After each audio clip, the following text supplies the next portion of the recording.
দেখেন ভাই, দেখেন এই বিলাইডারে আল্লাহ বাঁচাইছে। এই বিলাইডা এই জায়গা রয়েছে, এই বিলাইডা ছিল এই জায়গায়। এটা একটা ক্যাম্প, যারা বিলাই মিলাই পালেন হারা একটু দেখে শুনে তারা রাখেন। এই যে এই বিলাইডা ছিল এই জায়গা, এই রুমের ভিত্তি, এই রুমের দরজার নিচে কোনো ফাঁক নাই।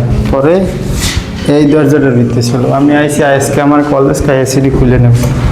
পরে আমি যে এই দরজাটা খুলছি, খোলার লগে লাগে বিলয়টা পরে দৌড়, বিলের বাচ্চাটা এই জায়গা দিয়ে দৌড়ে গেছে।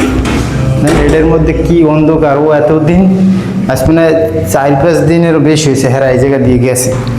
পুরো এরকম ছিল, বিলয়টা এই জায়গায় আটকা রয়েছে। মেয়া মেয়া মেয়া মেয়া করতে করতে ও কানতে কানতে পুরো ফুলে গেছে।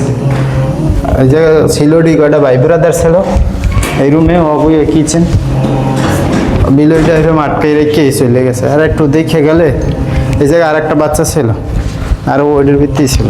একটু দেখে যদি রাখতো তাইলে বিলয়টা আর আটকা পড়ে থাকতো না। তো যারা বিলয় পালেন বা পোষা প্রাণী পালেন, হ্যাঁ একটু দেখবেন যে ঘর সাইডে যাওয়ার আগে যে দেখবেন যে এরকম আটকা পড়ে আসেনি। ভাই ব্রাদার ভালো থাকবেন। আসসালামু আলাইকুম।